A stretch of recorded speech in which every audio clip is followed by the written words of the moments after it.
Number. An alien distress call. Awakened the deadliest fleet in the galaxy. The Deep Space Monitoring Station Kepler-7 drifted silently through the void, its massive sensor arrays sweeping the darkness for any sign of intelligent life. Commander Sarah Chen had been stationed here for 3 years, watching endless streams of cosmic background radiation and stellar phenomena. Nothing had prepared her for what appeared on her screens that cold Tuesday morning. The signal came from the Andromeda Spiral, a region of space that had been declared off-limits by the Galactic Council decades ago. It was weak, fragmented, but unmistakably artificial. Sarah's hands trembled as she fine-tuned the receivers, her heart racing as the transmission became clearer. This is Zephyrian Cruise Liner, Starlight Dreams. Under attack by unknown hostiles. Requesting immediate assistance. Passengers and crew dying. The voice was synthesized through universal translators, but the terror was unmistakable. Sarah had heard distress calls before, but this one chilled her to the bone. The Zephyrians were a peaceful species, known throughout the galaxy for their advanced tourism industry and diplomatic neutrality. They had no enemies, no conflicts with any known civilization. Sarah immediately forwarded the transmission to Earth Command, knowing full well what she was unleashing. For 200 years, humanity had maintained a careful balance in galactic politics. They were respected but feared, their military might legendary but rarely displayed. The last time Earth's fleets had been deployed in anger, 3 entire star systems had been reduced to cosmic dust. Admiral Marcus Kane received the transmission while reviewing patrol reports in his office aboard the EDS Retribution. The massive dreadnought served as flagship for Earth's Third Fleet, stationed in the Outer Rim territories. Kane was a veteran of the Proxima Wars, a man who had seen enough death to last several lifetimes. But even he felt a cold anger rising as he listened to the Zephyrian distress call. The Zephyrians had been among humanity's first alien contacts, establishing trade relations and cultural exchanges that had enriched both civilizations. Kane remembered his daughter's excitement when she had attended a Zephyrian arts festival on New Geneva. These were good people. Innocent people who deserved protection. Communications, Kane barked, his weathered face set in grim determination. Get me Fleet Command. Priority Alpha authorization. Within minutes, Kane was speaking directly to Admiral Elizabeth Morrison, the Supreme Commander of Earth's naval forces. Her image flickered on the holographic display, her silver hair and piercing blue eyes reflecting the same anger Kane felt. I've heard the transmission, Marcus, she said before he could speak. How soon can you reach the Andromeda Spiral? Kane consulted his tactical displays. 18 hours, if we push the quantum drives to maximum. But Admiral, the Galactic Council has designated that region as a restricted zone. If we enter without permission, the Galactic Council can file a complaint, Morrison replied coldly. Those are innocent civilians under attack. That's all that matters. Take your entire fleet, Marcus. Full combat deployment. Kane nodded grimly. He knew what that meant. The Third Fleet consisted of 12 capital ships, 48 destroyers, and over 200 fighter craft. It was enough firepower to level small planets. Understood, Admiral. What are our rules of engagement? Morrison's expression grew even harder. Find whoever is attacking those civilians and make them regret it.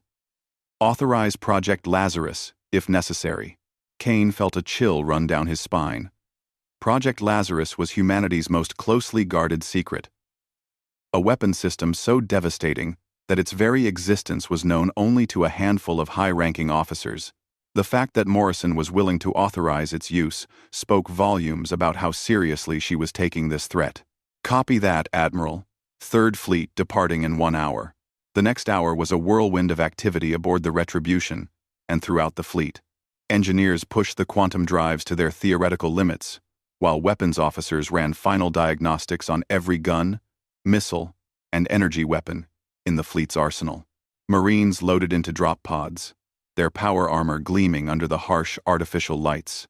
Captain Lisa Rodriguez, Kane's tactical officer, approached him as he stood on the bridge watching the final preparations. Rodriguez was young for her rank, but she had earned her position through brilliant strategic thinking and an uncanny ability to predict enemy movements. "Admiral, I've been analyzing the transmission," she said, her voice troubled. "Something doesn't add up. The Zephyrians mentioned unknown hostiles, but their long-range sensors are among the best in the galaxy. How could they not identify their attackers?" Kane frowned. It was a good question, one that had been nagging at him as well. Maybe their sensors were damaged in the initial attack, or perhaps they're dealing with a species we haven't encountered before. Rodriguez nodded, but Kane could see she wasn't entirely convinced. "There's something else, sir. I've been monitoring Galactic Council communications. They're mobilizing their own response fleet, but they're moving slowly, almost like they're stalling for time. Pros. Ancon. Process." That was troubling news. The Galactic Council prided itself on rapid response to humanitarian crises. Their delays seemed intentional, which raised uncomfortable questions about their motivations. "Keep monitoring their communications," Kane ordered, "and prepare full sensor sweeps once we reach the Andromeda Spiral. I want to know everything that's happening in that system." The Third Fleet departed exactly 1 hour after receiving Morrison's orders. 12 massive dreadnoughts led the formation, their hulls bristling with weapons and defensive systems. Each ship was a city unto itself, carrying thousands of crew members and enough firepower to destroy entire fleets. The smaller destroyers and frigates flanked the capitals, their sleek forms designed for speed and precision strikes. As the fleet entered quantum space, the familiar sensation of reality warping around them filled every ship. Normal space-time ceased to exist, replaced by the strange physics of faster-than-light travel. For the crew, it meant 18 hours of tense waiting, knowing that they were racing toward a battle whose scope and nature remained unknown. Kane spent those hours reviewing every piece of intelligence about the Andromeda Spiral. The region had been mysteriously declared off-limits by the Galactic Council 23 years ago, following reports of dangerous spatial anomalies. But Kane's classified sources suggested there was more to the story. There had been rumors of an ancient alien artifact discovered in that region, something so powerful that the Council had decided to quarantine the entire area. As they neared their destination, the fleet's quantum drives began to wind down. Space-time reasserted itself around them, and the stars of the Andromeda Spiral came into view. What they found there defied every expectation. The Zephyrian cruise liner Starlight Dreams hung dead in space, its once elegant hull scarred by weapon impacts. But it wasn't alone. Surrounding it were dozens of ships from various species, Korathi merchants, vegan explorers, even a few human civilian vessels. All of them showed signs of recent battle damage, and none were responding to communication attempts. "What the hell happened here?" Rodriguez whispered, staring at the tactical display in horror. Kane was about to order a full sensor sweep when the communications array crackled to life. But instead of the Zephyrian distress call, they heard something else entirely, a voice speaking in perfect, unaccented English. "Welcome, Admiral Kane. We've been waiting for you." The voice was calm, almost friendly. But there was something underneath it that made Kane's blood run cold. Something inhuman. Alien, in a way that transcended mere species differences. "Who is this?" Kane demanded. "Identify yourself immediately."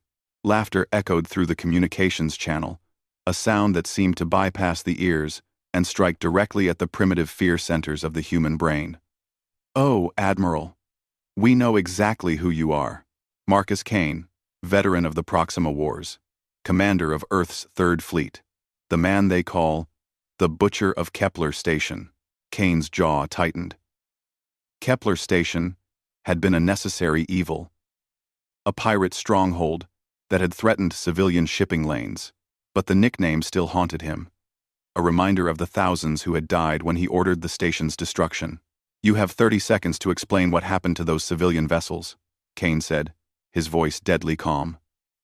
"After that, I start shooting. Such aggression, the voice replied mockingly. But then, that's what makes you humans so useful. So delightfully violent and unpredictable. Did you really think this was a rescue mission, Admiral? This was always a trap. The sensor displays suddenly lit up with new contacts. Ships began emerging from behind, asteroids and gas clouds. Their configurations, unlike anything in the galactic databases, they were wrong somehow, their geometries following principles that hurt to look at directly. Even the fleet's artificial intelligences seemed to struggle processing their sensor data. My name is Executor Vashtai of the Devourers, the voice continued. And you, Admiral Kane, are about to witness the beginning of the end for your pathetic civilization. We've been studying you humans for decades, learning your weaknesses, your psychology. We know how you'll respond to threats against innocence. So predictable. Kane felt ice forming in his veins. The Devourers. He knew that name from classified intelligence reports. They were something out of humanity's worst nightmares. An ancient race that consumed entire civilizations for sustenance, but they had been dormant for millennia. Their last confirmed sighting over 1,000 years ago. All ships, battle stations, Kane ordered, his training overriding his shock. Prepare for combat. Launch all fighters. The Third Fleet immediately shifted into combat formation, weapons powering up and shields activating. But even as they prepared for battle, Kane couldn't shake the feeling that they had walked into something far worse than a simple ambush. You see, Admiral, Vashtai continued, his voice now filled with dark amusement. We needed to draw out humanity's military assets. The Galactic Council has been most helpful in this regard, providing us with detailed intelligence about your fleet movements and capabilities. They're quite eager to see you eliminated. The betrayal hit Kane like a physical blow. The Galactic Council, humanity's supposed allies, had orchestrated this entire scenario. They had used innocent civilians as bait to lure Earth's fleets into a trap. Why? Kane asked, though he already suspected the answer.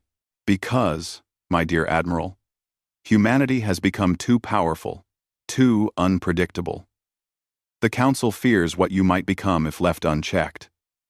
And we, Devourers, well, we simply hunger for the unique psychic energy that human suffering provides, a mutually beneficial arrangement. As the first Devourer ships moved into attack position, Kane made a decision that would echo through the galaxy. He activated his personal command codes, unlocking the fleet's most devastating weapons. All ships, this is Admiral Kane. Condition Black is now in effect. Repeat. Condition Black. Authorization. Omega 7-7. Rodriguez looked at him in shock. Condition Black was humanity's ultimate war protocol, reserved for threats to the species' very survival. It meant that every weapon, every piece of technology, every tactical option was now authorized for use. Admiral, she said quietly. Are you sure? Kane watched the Devourer fleet approaching, their alien ships radiating malevolence and hunger. Behind them, the broken hulks of civilian vessels served as a grim reminder of what was at stake. They think they know us, he said, his voice carrying to every member of the fleet through the command channel. They think they understand what humanity is capable of. They're about to learn. Otherwise. The first shots of the battle were fired by the Devourers, exotic energy weapons that tore through space like claws through reality itself. The Third Fleet's shields held, but Kane could see the strain on their defensive systems. These aliens possessed technology that defied conventional physics. Return fire, Kane ordered. Show them what human ingenuity looks like. The response was immediate and overwhelming. Railguns fired projectiles at significant fractions of light speed, while plasma cannons unleashed contained stellar fire. Missile salvos streaked through space, their warheads packed with exotic matter that could punch through any known armor.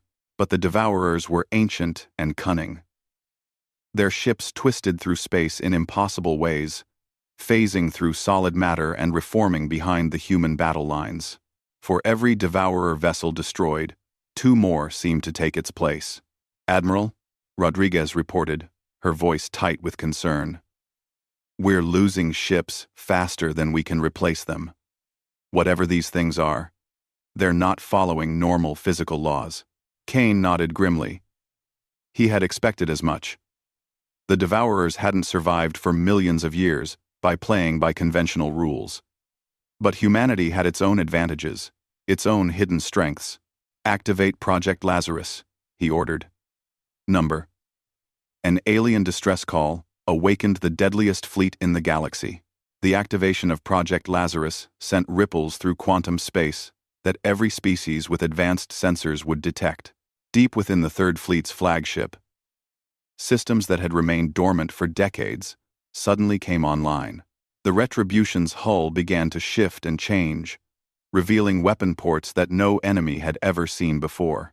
Captain Rodriguez felt her stomach drop as she realized what the Admiral had just unleashed. Project Lazarus wasn't just a weapon system. It was humanity's answer to extinction-level threats. Every ship in the Third Fleet carried Lazarus protocols, but using them meant accepting consequences that would reshape galactic civilization forever. "Lazarus protocols confirmed," reported Lieutenant Commander Park from the engineering station. "All ships reporting ready status. Quantum resonance chambers are charging." Executor Vashti's laughter echoed through the communication channels, but Kane detected something different in the alien's tone. Uncertainty. Perhaps even the first hints of concern. "What curious technology?" Vashti mused. "Your ships are generating quantum signatures we haven't encountered before." "How delightfully unexpected," Kane smiled grimly. The Devourers had studied humanity for decades, but they had never witnessed Project Lazarus in action. The technology had been developed in absolute secrecy, inspired by humanity's discovery of an ancient artifact in the ruins of the Procyon civilization. The artifact had revealed technologies that transcended conventional physics, allowing matter and energy to exist in multiple quantum states simultaneously. "Target the lead Devourer vessels," Kane ordered. "Fire when ready." What happened next defied every law of physics that galactic civilization understood. The Lazarus weapons didn't fire projectiles or energy beams. Instead, they reached across quantum space to rewrite the fundamental structure of reality around their targets. The first Devourer ship simply ceased to exist. Not destroyed, but edited out of the universe itself. The effect on the remaining Devourer fleet was immediate and catastrophic. Ships that had been phasing through normal space suddenly found themselves trapped in singular quantum states. Their exotic technologies failed as the very rules they depended on were rewritten by human weapons. "Impossible." Vashti's voice cracked with genuine shock. "How do you primitives possess reality manipulation technology? The Builder's artifacts were destroyed eons ago." Kane felt a cold satisfaction at the alien's distress. "You're not the only ones who've been preparing for this war." The battle turned decisively in humanity's favor as the Lazarus weapons carved through the Devourer fleet. But Kane knew this was only the beginning. Vashti had mentioned the Galactic Council's betrayal, and that threat needed to be addressed. "Admiral," Rodriguez reported, "I'm detecting massive quantum signatures throughout this sector. The Council fleet is dropping out of hyperspace." Kane's tactical display updated to show nearly 300 vessels bearing the insignia of various Galactic Council species. Korathi battleships, vegan dreadnoughts, Altarian strike cruisers. The largest military force the Council had assembled in centuries. They had clearly been waiting nearby, ready to finish off whatever survived the Devourer ambush. "This is Admiral Thekvar of the Galactic Defense Force," came a new transmission. The Korathi commander's translator gave his voice a mechanical quality, but his intentions were clear. "Human vessels, you are in violation of Council space. Stand down immediately and prepare to be boarded." Kane studied the tactical situation.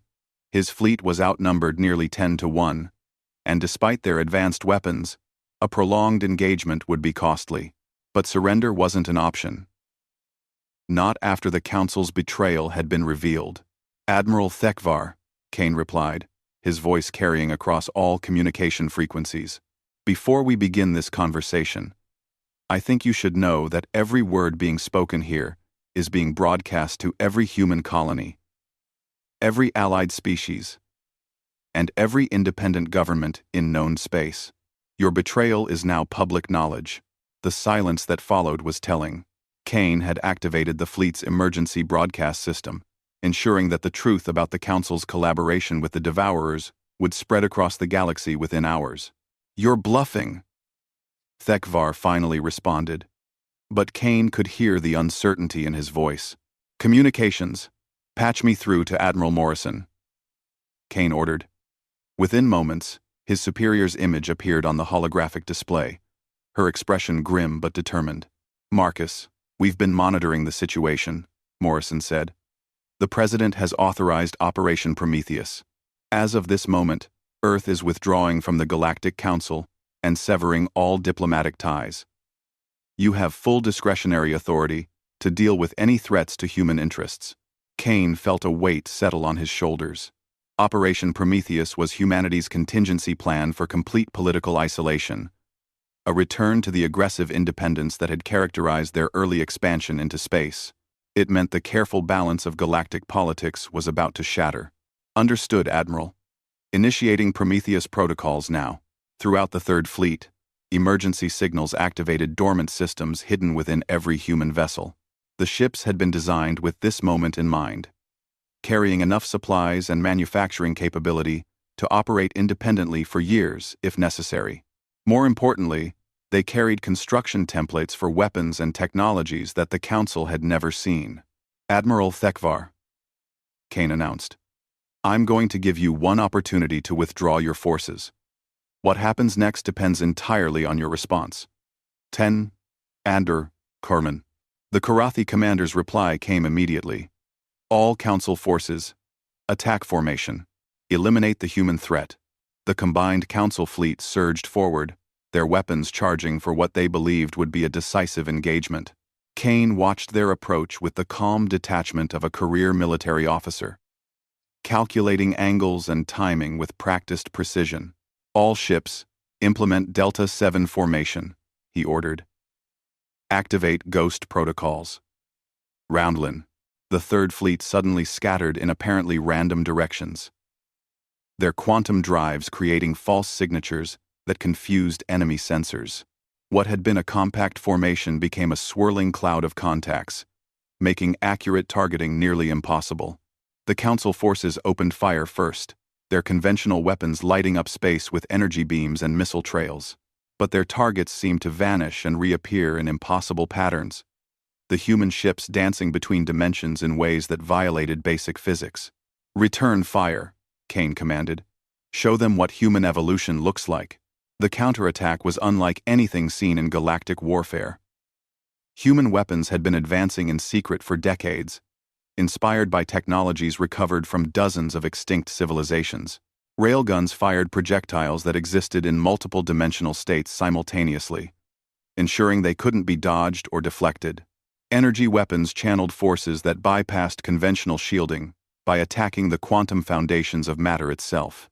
But the humans' greatest advantage wasn't technological, it was tactical. While other species had grown comfortable with established military doctrines, humanity had never stopped innovating. Every human captain was trained to think creatively, to find weaknesses that computers couldn't calculate. Captain Sarah Voss of the destroyer Nemesis exemplified this approach. Finding herself surrounded by 3 vegan cruisers, she didn't attempt to fight her way out. Instead, she used her ship's quantum drive to create a localized space-time distortion, effectively aging the enemy vessels by several thousand years in a matter of seconds. The cruisers simply crumbled as their hulls succumbed to accelerated entropy. Lieutenant Colonel James Wright, commanding a squadron of marine assault boats, took a different approach. His small craft launched guided torpedoes that phased through enemy shields and hulls before exploding inside target vessels. The psychological effect on enemy crews was devastating. No amount of armor could protect them from weapons that ignored physical barriers entirely. As the battle raged, Kane found himself thinking about the broader implications of what was happening. Humanity was revealing capabilities that would fundamentally alter the balance of galactic power. There would be no going back to the careful diplomacy of the past few decades. "Admiral," Rodriguez reported, "enemy fleet strength is down by 30%. They're starting to break formation." Kane nodded, but his attention was focused on a new development. The Devourer ships that had survived the Lazarus weapons were regrouping, their exotic technology adapting to the quantum interference. Worse, he was detecting new signatures, more Devourer vessels emerging from what appeared to be interdimensional rifts. "Vashtai's still out there," he muttered, studying the sensor data. "And he's calling for reinforcements." The situation was becoming critical. Fighting both the Council fleet and the Devourers simultaneously would strain even humanity's advanced capabilities. Kane needed to make a decision that would either save his fleet or doom it entirely. "All ships, prepare for quantum displacement," he ordered. "We're taking this fight to them." Rodriguez looked at him in alarm. "Admiral, quantum displacement with this many vessels has never been attempted. The energy requirements alone could tear the fleet apart." Kane understood the risks, but conventional tactics wouldn't win this battle. The Third Fleet needed to do something completely unexpected, something that would shatter the enemy's ability to predict human responses. "Execute on my mark," he said, his finger hovering over the command authorization. 3, 2, 1. Mark. What happened next would be analyzed by military historians for centuries. The entire Third Fleet vanished from normal space-time, their quantum drives working in perfect synchronization to create a displacement field large enough to encompass hundreds of ships. For a brief moment, the human vessels existed in the spaces between dimensions, traveling through realms where distance and time had no meaning. When they reappeared, they materialized directly within the Council fleet's formation, their sudden presence creating chaos among the enemy vessels. Human ships found themselves at point-blank range with Council dreadnoughts, close enough to target weak points that normally would have been protected by overlapping defensive fields. The engagement became a deadly close-quarters brawl, with vessels from both sides maneuvering frantically to avoid collisions while trying to achieve firing solutions. The humans' superior tactical training gave them a crucial advantage in the confused melee. But Kane's real target wasn't the Council fleet. It was the Devourer command ship that Vashtai was using as his flagship. The massive vessel hung at the edge of the battle zone, its alien geometries pulsing with malevolent energy. It was from there that the Executor was coordinating the Devourer response and calling in reinforcements.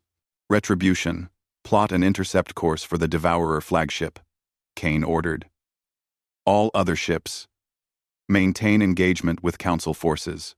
As his dreadnought accelerated toward its target, Kane activated the ship's most classified systems. The Retribution had been built as more than just a warship. It was a mobile weapons platform, carrying prototypes of humanity's most advanced technologies. If he was going to face an ancient cosmic horror, he would do so with every advantage human ingenuity could provide. Vashtai's laughter echoed through the communication channels as the Retribution approached. "Ah, Admiral Kane comes to face us directly. How wonderfully primitive. Do you really think your little ship can challenge the power of the Devourers?" Kane didn't bother to reply. Instead, he opened a secure channel to his weapons officer. "Arm the Prometheus device. Full yield." The Prometheus device was humanity's most closely guarded secret, a weapon that existed at the intersection of science and madness. It had been developed from technologies found in the ruins of civilizations that had faced extinction-level threats, designed to channel the fundamental forces that bound reality together. As the Retribution closed with the Devourer flagship, Kane found himself wondering if he was about to save humanity or damn it entirely. The weapons he was unleashing would reshape the galaxy, creating a new paradigm where humanity stood alone against all comers. The final phase of the battle was about to begin. Number. An alien distress call awakened the deadliest fleet in the galaxy. The Devourer flagship loomed before the Retribution like a nightmare made manifest. Its hull defied geometric logic. Surfaces that should have been flat curved through dimensions that human eyes couldn't properly process. Dark energy crackled around weapon ports that seemed to exist in multiple realities simultaneously. Admiral Kane stood on his bridge, watching as his ship's advanced sensors struggled to map the alien vessel's true configuration. The readings were contradictory, showing mass concentrations that violated physics and energy signatures that shouldn't exist in normal space-time. "Prometheus device is armed and ready," reported his weapons officer, Lieutenant Commander Hayes. Her voice was steady despite the magnitude of what she was about to unleash. "All other ships are maintaining minimum safe distance." Kane nodded, his eyes fixed on the tactical display. The rest of the Third Fleet was still engaged with the Council forces, but the battle had turned decisively in humanity's favor. Human ships danced through the enemy formation with lethal precision, their crews demonstrating the tactical flexibility that had made them legends throughout known space. "This is your final warning, Admiral Kane." Vashti's voice echoed through the communication system. "Withdraw now, and we might allow your species to live as our cattle. Continue this foolish resistance, and we'll consume every human world in the galaxy." Kane activated his personal communicator, ensuring his response would be heard throughout both fleets. "Executor Vashti, I want you to remember something. When humanity first reached the stars, we were told we were too aggressive, too unpredictable, too dangerous to be allowed free rein in the galaxy. Every species we encountered tried to contain us, control us, or eliminate us. And every single one of them failed." The Retribution's hull began to glow as exotic energies built up in the Prometheus device. Reality itself seemed to bend around the weapon as it prepared to fire, space-time rippling like water around a dropped stone. "You call us primitives," Kane continued, "but you made the same mistake every other species has made. You underestimated human ingenuity. We don't just adapt to threats. We evolve beyond them." Vashti's response was a sound that bypassed the universal translators entirely. A psychic scream of rage and frustration that left every human within range momentarily stunned. When the telepathic assault cleared, the Devourer flagship was already moving, its impossible engines propelling it through folded space in an attempt to escape. "Fire," Kane ordered. The Prometheus device discharged with a sound like reality tearing. A beam of pure creative force lanced out from the Retribution, carrying with it the accumulated knowledge and determination of humanity's greatest scientists. The weapon didn't simply destroy its target. It rewrote the fundamental rules that allowed the target to exist. The Devourer flagship tried to phase out of normal space, but the Prometheus beam followed it through every dimension, every possible escape route. Vashti's ship was caught in a cascade of collapsing possibilities, its exotic technologies turning against it as the weapon forced it to exist according to human-defined physics. "Impossible!" Vashti's scream echoed across multiple dimensions as his ship began to tear itself apart. "The Builder's gift was meant to be ours. How do these primitives wield creation itself?" End quote. Kane watched grimly as the ancient horror's vessel imploded, taking with it technologies that had existed since before Earth's sun was born. He felt no satisfaction in the victory, only the grim knowledge that humanity had crossed a line that could never be uncrossed. "Admiral," Rodriguez reported, "I'm detecting massive quantum disturbances throughout the sector. The other Devourer ships are changing." Kane turned his attention to the tactical display and saw something that chilled him to the bone. The surviving Devourer vessels were transforming, their hulls restructuring themselves into configurations that hurt to look at directly. They were adapting to the new physics the Prometheus weapon had imposed, evolving in real time to match humanity's reality-warping technology. "They're learning," he whispered. "They're actually learning from our weapons." But even as the Devourers adapted, the Council fleet was falling apart. Admiral Thekvar's forces had been designed to face conventional threats, not the nightmare technologies humanity was unveiling. Ship after ship was falling to human weapons that ignored every principle of galactic warfare. "Admiral Thekvar," Kane broadcast on all frequencies, You have 10 minutes to withdraw your forces before I authorize unrestricted use of all human weapons. Your government sent you here to die in someone else's war. Don't let them succeed." The response came not from Thekvar but from a familiar voice. Admiral Morrison, broadcasting from Earth Command. Her image appeared on every screen in the sector, her expression carved from stone. "This is Admiral Elizabeth Morrison, Supreme Commander of Earth's Naval Forces," she announced. "As of this moment, the Human Federation is implementing the Exodus Protocol. All human colonies, research stations, and military assets are withdrawing from Council space. Any attempt to interfere with this withdrawal will be considered an act of war." Kane felt the weight of history settling on his shoulders. The Exodus Protocol was humanity's ultimate contingency plan, developed in case diplomatic relations with the galaxy broke down completely. It meant abandoning decades of carefully built alliances and striking out alone into unexplored space. But it also meant freedom. Freedom to develop weapons and technologies without Council oversight. Freedom to explore dangerous regions like the Andromeda Spiral. Freedom to become whatever humanity was meant to be. "All human vessels," Morrison continued.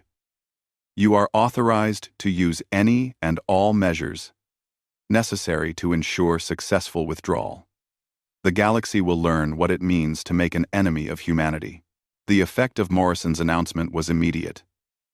Throughout the sector, human ships that had been fighting defensively suddenly went on the offensive. Technologies that had been held in reserve were unleashed without restraint. Captain Rodriguez of the destroyer Phoenix demonstrated the new reality by targeting a vegan battleship with something called a temporal lance, a weapon that aged specific sections of the enemy vessel at different point rates, causing the ship to literally tear itself apart as parts of its hull existed in different time streams. Commander O'Brien of the cruiser Valkyrie used probability disruptors that made enemy weapons malfunction by altering the statistical likelihood of their components working properly. Alien gunners found their perfectly maintained systems failing for no apparent reason, their shots going wide or their power systems shutting down at critical moments. But the humans' most devastating weapon was their unpredictability. While other species relied on computer-assisted tactics and standardized formations, human commanders were trained to think creatively under pressure. They used debris fields as camouflage, turned asteroid belts into impromptu minefields, and employed gravity wells as weapons. Lieutenant Commander Singh of the frigate Mongoose exemplified this approach when she found herself facing a formation of Altarian heavy cruisers. Instead of engaging them directly, she used her ship's quantum drive to create a localized black hole that dragged all three enemy vessels into its event horizon. The cruisers simply vanished from normal spacetime, erased from existence with elegant efficiency. As the battle reached its climax, Kane realized that the Third Fleet had achieved something unprecedented in galactic history. They had defeated two separate fleets simultaneously, while revealing technologies that would reshape the balance of power throughout known space. The surviving Council ships were already beginning to withdraw, their commanders finally recognizing that they were outclassed in every conceivable way. Admiral Thekvar's voice came over the communication channels one final time, his mechanical translator barely concealing his shock and fear. "This isn't over, Kane," the Korathi admiral transmitted. "The Council will never forget this betrayal. We'll hunt your species to the edge of the galaxy." Kane's response was delivered with the calm certainty of absolute conviction. "Admiral Thekvar, let me explain something about humans. We thrive on being hunted. It brings out our creative side." As if to punctuate his words, the remaining Devourer ships suddenly began to retreat as well. The ancient horrors had clearly decided that humanity represented a threat they weren't prepared to face, at least not yet. They faded back into whatever dimensional rifts had spawned them, but Kane knew they would return eventually. The Third Fleet found itself alone in the Andromeda Spiral, surrounded by the wreckage of what had been two of the galaxy's most powerful military forces. But Kane's attention was focused on the civilian vessels that had started this entire conflict, the Zephyrian cruise liner and the other ships that had been used as bait. "All ships, implement rescue protocols," he ordered. I want search and rescue teams on every civilian vessel. If there are survivors, I want them found and treated. The next several hours were a grim reminder of the human cost of galactic politics. Most of the civilian vessels had been completely destroyed, their crews and passengers killed in the initial Devourer attack. But the Starlight Dreams still had a few survivors. Zephyrians who had managed to reach emergency shelters deep within their ship's hull. Kane personally supervised the rescue operation, watching as human medical teams worked alongside their alien colleagues to save lives. The irony wasn't lost on him. Humanity had just fought a war to withdraw from galactic civilization, but they were still risking their lives to save alien civilians. Dr. Sarah Kim, the fleet's chief medical officer, approached Kane as the last of the survivors was brought aboard the Retribution. Her expression was grim, but there was something else in her eyes, a mixture of sadness and determination. "Admiral," she reported, "we've rescued 43 Zephyrians from the Starlight Dreams. Most are in critical condition, but they'll survive. There's something else, though. The ship's data cores are intact. We've recovered the complete passenger manifest." Kane nodded, expecting routine information about the victims. What Dr. Kim told him next changed everything.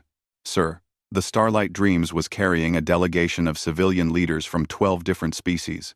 They were en route to a secret conference about establishing an alternative to the Galactic Council, a new organization based on voluntary cooperation rather than enforced compliance." The implications hit Kane like a physical blow. The Devourers and the Council hadn't been targeting random civilians. They had been eliminating the leadership of a potential rival government. The attack had been designed to prevent the formation of an alternative to Council authority. "How many other species know about this?" Kane asked. "Unknown, sir. But if word gets out about what really happened here, it could destabilize the entire galactic order. A lot of species are unhappy with Council policies, but have been afraid to speak out. This could be the catalyst for widespread rebellion." Kane looked out at the wreckage surrounding his fleet and realized that the battle they had just fought was only the beginning. Humanity had wanted to withdraw from galactic politics, but instead, they had stumbled into the role of catalyst for a revolution that would reshape known space. "Communications," he ordered. "Prepare a message for Earth Command. Priority: Alpha. Classification. Admiral Morrison needs to know that we're not just withdrawing from the galaxy. We're about to become the center of a new one." As the Third Fleet prepared to depart the Andromeda spiral, Kane reflected on the day's events. Humanity had revealed weapons that defied imagination, defeated enemies that had seemed invincible, and uncovered a conspiracy that threatened the stability of galactic civilization. The distress call that had started it all had indeed awakened the deadliest fleet in the galaxy. But it had also awakened something far more dangerous. It had awakened humanity's potential to reshape the very nature of existence itself. The galaxy would never be the same, and neither would the species that called it home. The age of human restraint was over, and the age of human dominion was about to begin.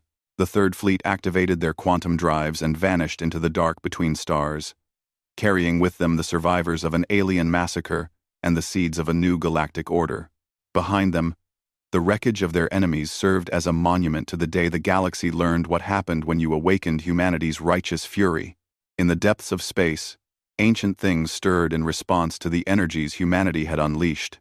The Devourers were already adapting, preparing for a war that would span dimensions and challenge the very foundations of reality. The Galactic Council was mobilizing its vast resources for a conflict that could destroy entire star systems. But on Earth, in the secret laboratories where humanity's greatest minds labored in isolation, new weapons were already being designed. Technologies that would make the Prometheus device seem primitive by comparison. Humanity had tasted victory against impossible odds, and they were hungry for more. The galaxy had awakened a sleeping giant, and now it would learn the true meaning of human determination. The deadliest fleet in the galaxy was just the beginning.